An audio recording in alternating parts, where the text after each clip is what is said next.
여보, 우리 이제 각자의 길을 가는 게 좋겠어요. 아니 갑자기 이게 무슨 말이야? 이제 얘들도 모두 결혼해서 떠나고 나도 이제는 자유롭게 살고 싶어요. 언제는 자유롭게 살지 않았다는 말로 들리네. 그래요. 삼시세끼 밥 차리는 게 쉬운 일인 줄 아세요? 2022년 1월 서울의 한 오피스텔에서 나는 혼자가 되었습니다. 32년간의 결혼 생활이 끝난 지금 내 나이는 65. 창밖으로 보이는 도시의 불빛들이 유독 차갑게 느껴지는 밤이네요. 지난달 아내가 내밀었던 이혼 서류가 아직도 눈앞에 선합니다. 놀랍게도 그날 저는 망설임 없이 도장을 찍어줬죠. 어쩌면 우리 둘 다 이미 오래전부터 생각하고 있었는지도 모르겠네요. 우리의 결혼 생활이 더 이상 행복이라는 이름으로 포장할 수 없는 상태가 되었다는 것을. 저는 30년간 대기업 임원으로 일하며 가정을 위해 모든 것을 바쳤다고 자부하고 살았습니다. 꼬박꼬박 500만 원의 생활비를 아내 통장에 넣었고 아이들 교육비를 위해 주말까지 반납하며 일했었죠. 우리 부부 돈 문제로 다툰 적은 없습니다. 하지만 그것이 전부였죠. 우리는 돈 이외의 것들로는 대화한 적이 거의 없었기 때문입니다. 퇴직을 앞두고 있던 어느 날 아내가 던진 질문이 아직도 귓가에 맴돕니다. 당신은 지난 30년 동안 나와 함께 보낸 시간이 얼마나 된다고 생각해요? 그때 나는 대답하지 못했습니다. 아니, 대답할 수 없었다고 해야겠네요. 출근 시간은 새벽 6시, 퇴근은 밤 10시를 넘기기 일쑤였기에 대화할 시간이 많지 않았어요. 주말에도 골프는 거래처 사람들과 쳤고 집에 있을 때도 업무 메일을 확인하느라 바빴답니다. 우리가 진정으로 함께 보낸 시간이라고 할 만한 것은 거의 없었어요. 이혼 후 처음 맞이한 주말, 나는 하루 종일 침대에 누워 있었습니다. 핸드폰은 꺼두었고 더 이상 확인할 업무 메일도 맞춰야 할 약속도 없었기에 천정만 바라보고 있었습니다. 그동안 나는 바쁘다는 핑계로 얼마나 많은 것들을 놓쳐왔던 걸까. 창밖으로 들어오는 햇살을 바라보며 처음으로 나 자신과 마주하는 시간을 가졌습니다. 저는 이제야 깨달았습니다. 진정한 행복은 통장 잔고나 명함의 직함이 아닌 자신과의 진실된 마주함에서 시작된다는 것을. 나는 65년을 살아왔지만 실제로 나로서 살아본 적은 단 한 번도 없었다는 것을 이제 알게 되었습니다. 처음으로 혼자만의 시간을 보내기 시작하면서 나는 내가 얼마나 많은 것들을 모르고 살았는지 깨닫게 되었습니다. 가장 기본적인 것부터가 문제였습니다. 밥을 지을 줄 몰랐고 세탁기 사용법도 모르고 청소기는 어떻게 비우는지 조차 알지 못했죠. 평생 누군가에게 의존해 살아온 결과였습니다. 첫 한 달은 배달 음식으로 연명했습니다. 매일 아침 컵라면을 끓여 먹으며 문득 아내가 30년간 매일 차려주었던 아침 식사가 떠올라 잠깐 숙연해지더라고요. 그때는 당연하게 여겼던 것들이 이제는 모두 특별한 순간들로 바뀌어버렸습니다. 선생님, 혹시 요리 배우고 싶지 않으세요? 전문점에서 혼자 밥을 먹던 어느 날 옆자리에 앉은 할머니께서 말을 걸어오셨습니다. 나처럼 혼자 사는 노인들을 위한 요리 교실을 운영하신다고 했습니다. 처음에는 망설여지더라고요. 내가 과연 할 수 있을까 하는 두려움이 컸어요. 하지만 더 이상 잃을 것도 없다는 생각에 용기를 내어 등록했습니다. 요리 교실은 내 인생의 전환점이 되었어요. 처음으로 만든 김치찌개가 성공했을 때의 기쁨은 말로 표현할 수 없었죠. 비록 간이 조금 짰지만 내 손으로 만든 첫 음식이었습니다. 요리를 배우면서 점차 삶의 작은 즐거움들을 발견하기 시작했습니다. 시장에 가는 것도 즐거워졌고 제철 식재료를 고르는 재미, 가격을 비교해가며 장보는 즐거움, 이런 것들을 이제 알게 되면서 활력이 생겼습니다. 특히 매주 토요일 아침 동네 시장에 가는 것이 내 삶의 새로운 루틴이 되었습니다. 이정훈 씨, 오늘은 묵값이 착해요. 국거리용으로 하나 가져가세요. 시장 단골 아주머니의 정겨운 목소리를 들으며 나는 문득 깨달았습니다. 이런 게 삶이구나. 서로의 이해관계가 아닌 순수한 관심과 배려로 이어지는 관계. 회사에서 경험하지 못했던 따뜻함이었습니다. 요리 실력이 늘면서 자연스럽게 사람들과 어울리게 되고 요리 교실 동기들과 서로의 집에서 식사 모임을 갖기 시작하면서 또 다른 즐거움과 행복을 느끼기 시작했습니다. 각자 자신만의 특별 요리를 만들어 오는 재미, 서로의 음식을 맛보며 이야기꽃을 피우는 즐거움, 이런 소소한 행복이 있다는 것을 이제 알게 되었습니다.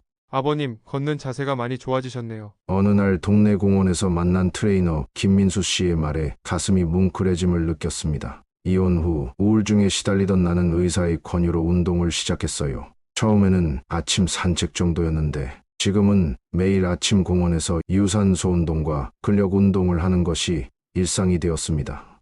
운동은 몸을 바꾸는 것이 아니라 삶을 바꾸는 거예요. 김 트레이너의 말이 가슴에 깊이 와닿았습니다. 실제로 운동을 시작하면서 내 삶은 크게 바뀌었다는 걸 알아가면서 아침 일찍 일어나 운동을 하니 하루의 리듬이 잡혔고 잠도 잘 오게 되었습니다. 무엇보다 같은 시간에 공원에서 만나는 사람들과 자연스럽게 친구가 되었고요. 이정훈 선생님, 안녕하세요. 아직 날씨가 춥네요. 매일 아침 공원을 산책하는 각 선생님은 은퇴한 국어 교사셨습니다. 그분은 나에게 시의 아름다움을 알려주셨습니다. 매주 한 편씩 시를 암송하는 것이 우리의 아침 루틴이 되었습니다. 서정주의 국화 옆에서를 처음 읽었을 때의 감동은 아직도 생생하게 기억나네요. 운동을 하면서 깨달은 것이 있습니다. 젊었을 때는 목표를 향해 달리기만 했다면 이제는 그 과정을 즐길 줄 알게 되었다는 것입니다. 아직은 춥지만 조만간 벚꽃과 개나리가 피고 지는 것을 보며 계절의 변화를 느끼고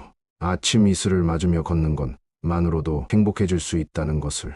이제 곧 봄이 오겠죠? 진정한 행복은 거창한 것이 아니라 이렇게 일상의 작은 순간들 속에 있다는 것을. 회사에서 승진할 때의 기쁨은 잠시였지만 매일 아침 해가 뜨는 것을 보는 기쁨은 영원하다는 것을. 혹시 악기 다룰 줄 아세요? 도서관에서 우연히 마주친 음악 강사님의 제안은 내 인생의 또 다른 전환점이 되었습니다. 젊었을 때부터 늘 피아노를 배우고 싶었지만 바쁘다는 핑계로 미뤄왔던 꿈이었거든요. 처음에는 망설였죠. 65세의 나이에 피아노라니 주변의 시선이 두려웠어요. 나이는 숫자에 불과해요. 중요한 건 열정이죠. 강사님의 따뜻한 격려에 용기를 내어 시작한 피아노 레슨. 처음에는 도레미파도 힘겨웠고 손가락이 내 마음대로 움직이지 않아 창피함을 느꼈습니다. 악보를 읽는 것 또한 쉽지 않았어요. 하지만 포기하지 않았습니다. 매일 밤 2시간씩 연습했습니다. 피아노를 배운 이후 처음으로 작은 별 연주에 성공했을 때 나도 모르게 눈물이 나더라고요.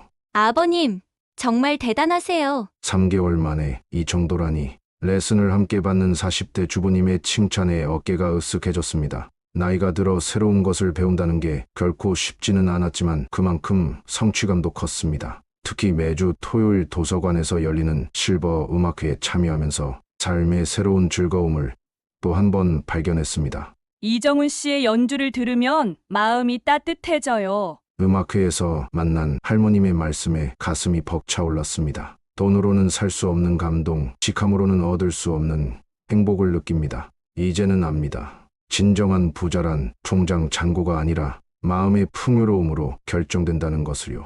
우리 다음 주엔 베토벤의 엘리제를 위하여를 도전해볼까요? 새로운 곡을 배울 때마다 설레는 마음, 연습하면서 느끼는 좌절과 극복의 순간들, 그리고 마침내 완주했을 때의 기쁨, 이런 감정들을 느낄 수 있다는 것, 그것이야말로 살아있음의 증거가 아닐까요? 이혼 후 1년이 지났을 무렵 나는 큰 결심을 하게 되었습니다. 평생 일하며 모아둔 퇴직금과 연금을 정리해 작은 카페를 열기로 한 것입니다. 단순히 돈을 벌기 위해서가 아니었습니다. 나처럼 인생의 전환점에서 힘들어하는 이들을 위한 공간을 만들고 싶었기 때문입니다. 이름이 참 독특하네요. 새로 고침 카페라. 첫 손님으로 방문한 박 선생님의 말씀에 나는 웃으며 설명했습니다. 컴퓨터의 새로 고침 버튼처럼 지친 인생을 잠시 멈추고 다시 시작할 수 있는 공간이 되기를 바라는 마음을 담았다고 얘기했더니 맞아요. 이제는 인생이막으로 새로 고침이 필요한 것 같아요. 하시며 덩달아 공감해 주시니 기분이 좋아지더라고요. 카페 한켠에는 작은 피아노도 놓았습니다. 매주 토요일마다 실버 음악회를 여는 것이 내 소박한 꿈이거든요. 여기 커피 향이 참 좋네요. 요리 교실에서 만난 친구들이 단골이 되어주었고 그들은 이제 내 가족이나 다름없 서로의 기쁨과 슬픔을 나누고 힘들 때면 위로가 되어주는 진정한 친구들입니다. 카페는 단순한 사업장이 아닌 우리 모두의 안식처가 되었습니다. 아버님, 전 여기 오면 마음이 편해져요. 가끔 혼자서 창밖을 물끄러미 바라보며 사색에 잠겨 커피를 마시던 50대 여성분. 어느 날 이혼 상담으로 이어져 단골이 된 그분의 말씀이 가슴에 와 닿았습니다. 나는 그분에게 내 경험을 진솔하게 들려주었고 이혼은 끝이 아니라 새로운 시작이 될 수 있다고. 인생은 언제든 다시 시작할 수 있다고. 사장님, 저도 피아노 배워도 될까요? 어느 날 한 할머님께서 조심스레 물으셨습니다. 그 순간 나는 깨달았습니다. 내가 겪었던 변화와 성장을 다른 이들도 경험할 수 있도록 돕는 것, 그것이야말로 내 인생의 새로운 목적이 되어야 한다는 것을. 그래서 카페 운영 시간 외에는 음악 교실로 활용하기로 했습니다. 어느덧 카페를 연 지도 6개월이 지났네요. 매출은 크지 않지만 나에게는 그것보다 더 소중한 것들이 생겼습니다. 매일 아침 카페 문을 열면서 느끼는 설렘, 손님들과 나누는 따뜻한 대화, 그리고 무엇보다 얘가 누군가에게 도움이 될 수 있다는 보람. 아버님, 제가 만든 케이크인데 한번 드셔보세요. 카페에서 피아노를 배우는 제자 중 한 분이 가져다준 홈메이드 케이크. 서툴지만 정성이 담긴 그 맛은 어떤 유명 디저트보다도 달콤했습니다. 우리는 이제 서로의 생일도 챙기고 기쁜 일이 있으면 함께 축하하는 작은 공동체가 되었습니다. 사장님, 덕분에 용기를 얻었어요. 저도 새로운 시작을 해보려고요. 3개월간 매일 카페를 찾아와 상담을 하던 50대 남성분이 마지막으로 하신 말씀입니다. 그는 30년 다닌 회사를 그만두고 오랫동안 꿈꿔왔던 여행 사진 작가의 길을 걷기로 했다고 합니다. 그의 눈빛에서 나는 설렘과 두려움이 교차하는 것을 볼 수 있었습니다. 마치 3년 전의 나를 보는 것 같았죠.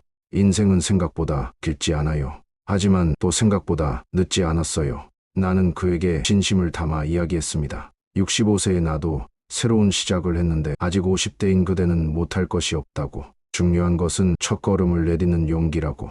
그리고 그 용기는 반드시 보상받을 거라고. 그와 난 서로 마주보며 미소를 지어 보였습니다. 작은 카페는 이제 인생 2막을 준비하는 이들의 아지트가 되었습니다. 이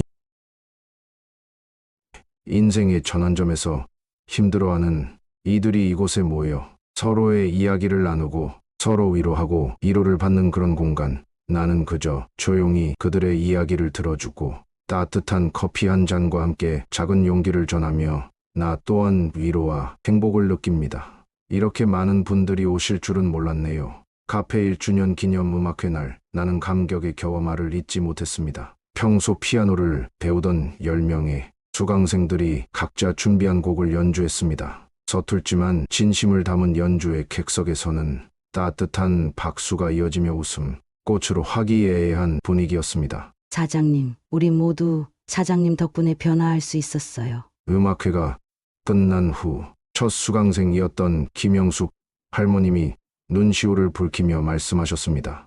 1년 전만 해도 우울증으로 힘들어하셨던 분이 이제는 매주 교회에서 반주를 하신다고 합니다. 피아노를 통해 새로운 삶의 의미를 찾으셨다고 하시네요. 저는 사장님을 보면서 깨달았어요. 나이는 숫자에 불과하다는 걸. 음악회가 끝나고 다같이 나눈 저녁 식사 자리, 테이블에는 각자 준비해온 음식들로 가득했습니다. 김영숙 할머님의 손맛이 담긴 잡채, 이미경 씨가 만든 샐러드, 정미화 씨의 떡볶이. 이렇게 풍성한 식탁을 보니 문득 눈시울이 뜨거워지네요. 우리 앞으로도 이렇게 지내요.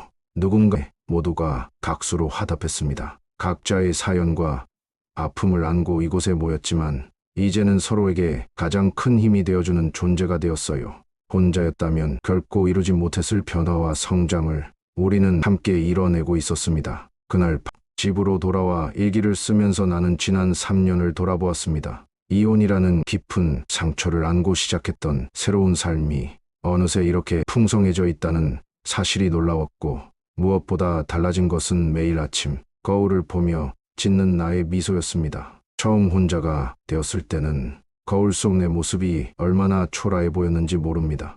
퇴직한 임원, 이혼한 남편, 연락 끊긴 아버지, 세상에서 가장 실패한 사람처럼 느껴졌습니다. 하지만 지금의 나는 다릅니다. 카페 사장님이자 피아노 학생이자 요리 실력을 갖춘 싱글라이프 매니저, 그리고 무엇보다 누군가의 인생의 작은 변화를 만들어내는 조력자가 되어 있었기 때문이죠. 창밖으로 보이는 서울의 야경이 유독 아름다워 보입니다. 3년 전에는 차갑게만 느껴졌던 그 불빛들이 이제는 각자의 이야기를 품은 따뜻한 창문들로 보이네요. 어쩌면 우리는 모두 비슷한 아픔과 고민을 안고 살아가고 있는지도 모릅니다. 문득 서랍 속의 사진을 꺼내보았습니다. 젊은 시절의 나와 아내, 그리고 아이들의 모습. 더 이상 가슴이 아프지 않았습니다. 그들과의 추억은 내 인생의 소중한 한 페이지로 남아있대. 이제는 새로운 페이지를 써 내려가고 있기에 견딜 수 있습니다. 내 삶의 가장 큰 변화는 아마도 돈을 바라보는 시각이 달라진 것일 겁니다. 한때 나는 돈이 모든 것을 해결해 줄 수 있다고 믿었고, 아내와의 관계가 소원해져도 아이들과 대화가 줄어들어도 돈으로 메울 수 있다고 생각했습니다. 하지만 그것이 얼마나 큰 착각이었는지 이제야 알게 되었습니다. 여기 커피 값이 참 착해요. 4,000원짜리 아메리카노가 비싸다고 느끼는 분들을 위해 나는 착한 커피 제도로 시작했습니다. 형편이 어려운 분들은 2,000원만 내고 드실 수 있게 했고, 물론 수익은 줄어들었지만 대신 얻은 것은 눈빛만 봐도 서로를 알 수 있는 진짜 이웃들이 생긴 것이죠. 사장님, 제가 직접 만든 쿠키인데 카페에서 판매해 보시는 건 어떠세요? 실직 후 우울증을 앓던 한 주부가 제안해 왔습니다. 그녀의 쿠키는 어떤 유명 브랜드보다도 맛이 있었습니다. 이제 그녀의 쿠키는 우리 카페의 시그니처 메뉴가 되었어요. 매달 받는 수수료보다 더 값진 것은 그녀의 환한 웃음입니다. 그리고 노후에 대한 생각도 완전히 바뀌었습니다. 예전에 나는 노후 준비라고 하면 오직 돈만 떠올렸거든요. 은퇴 후에 필요한 생활비를 계산하고 연금을 들고 부동산에 투자하는 것, 그게 전부였으니까요. 하지만 이제는 압니다. 진정한 노후 준비는 돈보다 더 중요한 세 가지가 있다는 것을. 첫 번째는 관계입니다. 돈이 아무리 많아도 함께 웃고 이야기할 사람이 없다면 그것은 진정한 행복이 될 수 없죠. 카페에서 만난 인연들은 이제 내 삶의 가장 큰 자산이 되었습니다. 우리는 서로의 기쁨과 슬픔을 나누는 진짜 가족이 되었기 때문이죠. 두 번째는 건강입니다. 아침 운동을 시작하고 요리를 배우면서 나는 비로소 내 몸과 마음을 돌보는 법을 배웠습니다. 젊었을 때는 건강을 당연하게 여겼지만 이제야 알게 되었습니다. 건강이야말로 모든 행복의 기본이라는 것을. 세 번째이자 가장 중요한 것은 목적입니다. 단순히 시간을 보내는 것이 아닌 매일 아침 설레는 마음으로 일어날 수 있는 이유가 있어야 한다는 것을요. 카페는 나에게 그런 존재가 되었습니다. 이곳에서 나는 매일 새로운 이야기를 만들어가고 있기에 더 이상 뭘 바라겠어요. 사장님, 우리 같이 시니어 밴드 만들어 볼까요? 어제 음악회 후 누군가가 던진 제안에 모두가 호응했습니다. 우리의 도전은 아직 끝나지 않았고 어쩌면 이제부터가 진짜 시작일지도 모릅니다. 인생은 생각보다 길지 않죠. 하지만 또 생각보다 늦지 않았다입니다. 나는 가끔 옛 동료들을 만나기도 하는데 대부분 나와 비슷한 연배의 은퇴자들입니다. 그들과 이야기를 나누다 보면 한 가지 공통점을 발견하기도 합니다. 은퇴 후의 삶에 대한 두려움이 제일 크더군요. 특히 자녀들과의 관계에 대해 많은 고민을 안고 있기도 하고요. 난 아들 내외랑 같이 사는데 솔직히 너무 불편해. 매일 눈치 보면서 사는 것 같아. 딸이 이제 결혼한다는데 결혼 비용 때문에 퇴직금을 다 써야 할 것 같아. 아들이 사업한다고 투자금을 요구하는데 거절하자니 마음이 너무 아프고. 그들의 이야기를 듣다 보니 우리는 모두 비슷한 고민을 안고 살아가고 있구나. 자녀를 위해 희생하는 것이 부모의 도리라고 생각했던 우리 세대의 굴레. 하지만 이제는 그것이 잘못된 사랑이었다는 것을 다시 한번 깊게 깨닫게 됩니다. 여러분, 우리도 이제는 우리 자신을 위해 살아야 하지 않을까요? 카페에서 열린 은퇴자 모임에서 내가 질문을 던졌습니다. 처음에는 모두가 당황한 듯했죠. 하지만 이내 깊은 공감의 눈빛들이 오갔습니다. 그렇다. 우리도 이제는 우리 자신의 행복을 찾아야 할 때다. 은퇴 후의 삶은 결코 끝이 아니라 오히려 진정한 나를 찾아가는 여정의 시작일 수 있습니다. 더 이상 누군가의 아버지가 아닌 온전한 나로 살아갈 수 있는 시간. 그것이야말로 인생의 황금기가 아닐까요? 카페 창문 너머로 떠오르는 아침 해를 바라보며 나는 이제 내 인생의 진정한 의미를 깨달았다고 스스로 생각하며 다시 한번 지나온 세월을 떠올립니다. 65년을 살아오면서 나는 늘 무언가를 쫓았던 기억, 더 높은 직위, 더 많은 돈, 더 안정된 미래. 그러나 정작 가장 중요한 것을 놓치고 있었던 건 바로 행복이었습니다. 이제는 알아요. 행복은 멀리 있는 게 아니라는 걸. 그렇다. 행복은 멀리 있지 않다. 매일 아침 일어나 커피 내리는 순간, 피아노 건반을 두드리는 순간, 누군가와 진심 어린 대화를 나누는 순간, 그 모든 일상적인 순간들이 저에게 바로 행복입니다. 그리고 이것이 바로 내가 깨달은 진짜 행복의 의미입니다. 누군가의 기대에 맞춰 사는 것이 아닌 온전히 나답게 사는 것. 그것이야말로 우리 모두가 찾아야 할 진정한 행복이 아닐까요? 여러분, 우리의 인생은 아직 끝나지 않았습니다. 오히려 이제부터 진짜 시작입니다. 나는 오늘도 카페 문을 열며 또 다짐합니다. 새로운 시작은 결코 늦지 않았다고. 진정한 행복은 바로 이렇게 우리가 숨 쉬는 모든 순간 속에 있다고. 긴 영상 함께 해주셔서 감사합니다. 여러분의 노후도 품격 있게 준비하실 수 있도록 품격 있는 노후 채널이 함께 하겠습니다. 구독과 좋아요는 저에게 큰 힘이 됩니다. 여러분의 노후 준비 이야기도 댓글로 작성해 주세요. 함께 나누는 이야기가 누군가에게 큰 위로와 용기가 될 수 있습니다. 감사합니다. 품격 있는 노후 채널이었습니다.